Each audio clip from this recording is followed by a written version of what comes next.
I'm standing in a mango farm, underneath a mango tree, making mango salsa. Let's start out by choosing our main ingredient, mangoes. Here I have about 20 pounds of mangoes of different varieties. And for my salsa, I not only select my mangoes for ripeness, I also choose them by the variety. For example, this guy here. I got this in a fruit stand the other day. Got them home, I tasted one, they're crap. We're not gonna eat them, we're not gonna use them, we're not gonna freeze them, we're not gonna juice them, I'm just gonna throw them away. Now let's go to the other end of the spectrum. These two beauties right here, these are called a Pickering mango. These are a specialty mango. These mangoes taste delicious. They have a very unique flavor. They have a coconut flavor to them and a coconut essence. And I would never, ever adulterate the flavor of a Pickering mango.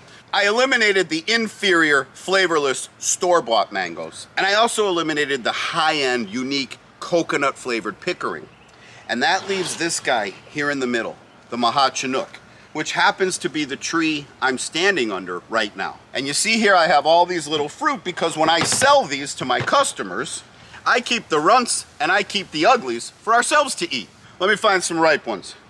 This is what I'm working with. About 5 pounds of teeny tiny Maha Chinook variety mangoes. Let's round up our other ingredients. No salsa would be complete without some garlic.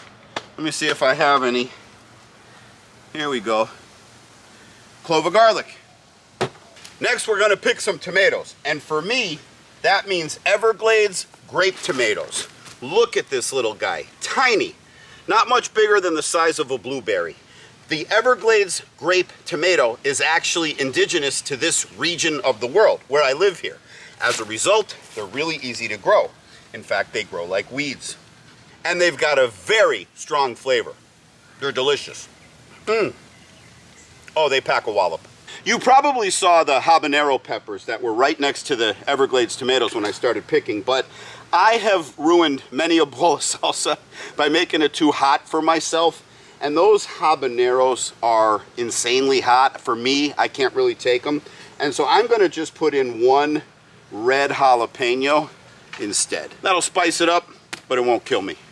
And you know what, while I'm here, I think I'm gonna add a surprise ingredient. I've got some spearmint growing here. I think I'm just gonna cut a couple of sprigs of this spearmint, put that in, and also, this is a big old passion fruit vine. It goes way up above my head, and when the passion fruit ripen, they turn purple and they drop to the ground, and we go looking for them like an Easter egg hunt. And I saw, here's one.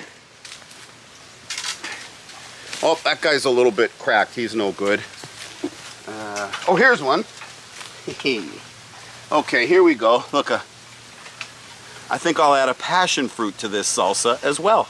Now we have everything we need. 5 pounds of Maha Chinook mangoes, a clove of garlic, a nice big handful of Everglades tomatoes, passion fruit, a jalapeno, and a couple sprigs of mint. One of the downsides to having lots of little tomatoes instead of 1 or 2 big ones is you got a lot of stems to peel, but I think I got them all. And in the blender they go. Get in there. You get in there with your brothers and sisters. I'm gonna put the mint in there. And if you've never seen a passion fruit's delicious.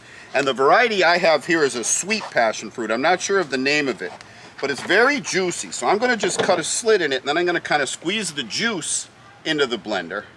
And then when you open a passion fruit, it's got this kind of seeds surrounded by pulp inside of it. Oh, is that delicious. And that scoops out nice and easy with a spoon. For the garlic, I'm only putting 1 little clove. I found one surefire way to ruin a salsa recipe, really to ruin any recipe, is to overpower it with garlic. And we really want to highlight the flavor of mango for this project. And so I'm only just putting 1 clove. It'll just give a little bit of a garlic kick, but it won't overpower the salsa.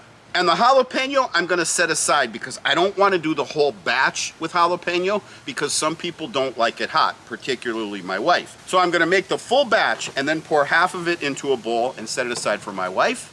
Then I'll add the jalapeno, blend that in, and that'll be the batch for myself and my son.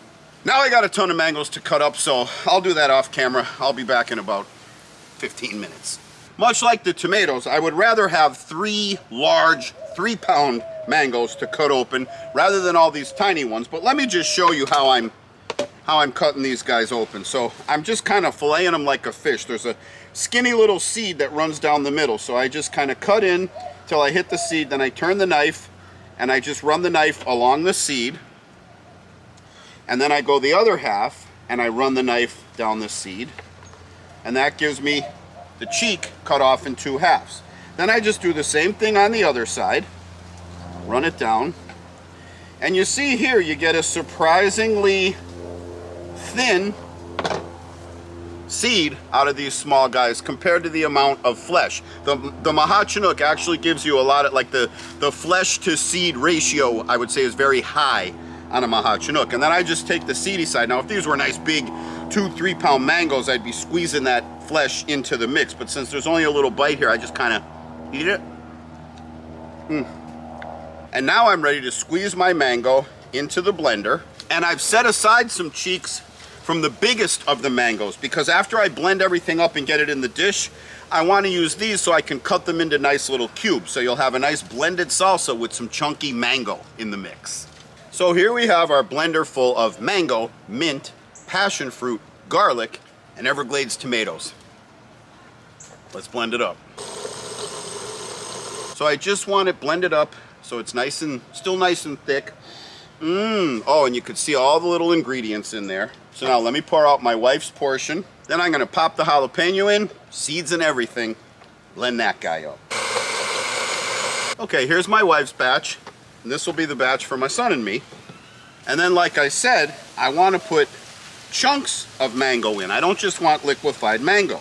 So I'm going to take these little cheeks from the bigger size mangoes that I saved, cut away the skin, just cut them up into little cubes, little mango chunks. All right, Noe, the time has come for the taste test. We like to use these Mission tortilla chips. It's not so much that I love the chip over any other, but the bag really seems to protect the chips. You ever notice they're not broken? I think they're a little bit of a firmer chip, but also the packaging is really good so you don't end up with all these little half and quarter chips. But go ahead, Noe, give that a taste.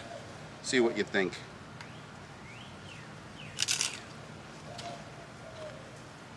What do you think? Is it good? Mm-hmm. Let me try. I'm going to try a little bit here. Now, I have a whole jalapeno in here, so I hope I don't burn my mouth. So good. Oh, it's good. How's the jalapeno one? It's hot. Real hot? Yeah. Not as bad as... Should I try it? You could handle it, yeah. It's not as bad as a habanero. I used jalapeno because I've ruined it with habanero. Now, as much as you hate hot food, the batch I made last year with the habanero, you still ate it because you love the mango salsa so much. But we're sitting there eating it, watching whatever, Game of Thrones or something. We're sweating under the eyes, and we're like, why are we doing this? But we're still doing it. Okay, the main question I have for you, go ahead.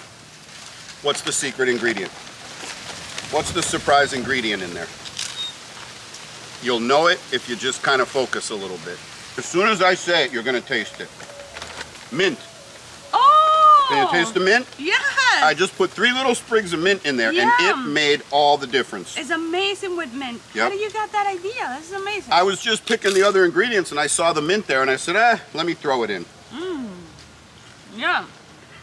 So there's your mango salsa recipe. Mangoes, garlic, tomatoes. In this case, I added some mint. I added some passion fruit. I think that's about what I put in there. I don't bother measuring and stuff like that because you all are going to go down in the comments and tell me you do it this way, you do it that way. Everyone has their own little twist on things, right? Yeah.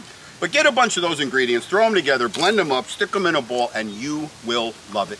And if you want to try to make this recipe and you'd rather not take a risk with grocery store-bought bland mangoes, get yourself a box of mangoes from us at guacfarm.com. GUACFARM.com. Lucky for me, I don't have a lot of cleanup to do right now because I want to get in the house and just start watching whatever's on TV, maybe golf or something like that, with a bag of chips and a bowl of salsa, and I'm going to wait for my Father's Day dinner. While I do that, you go to guacfarm.com, and we will see you on the next video.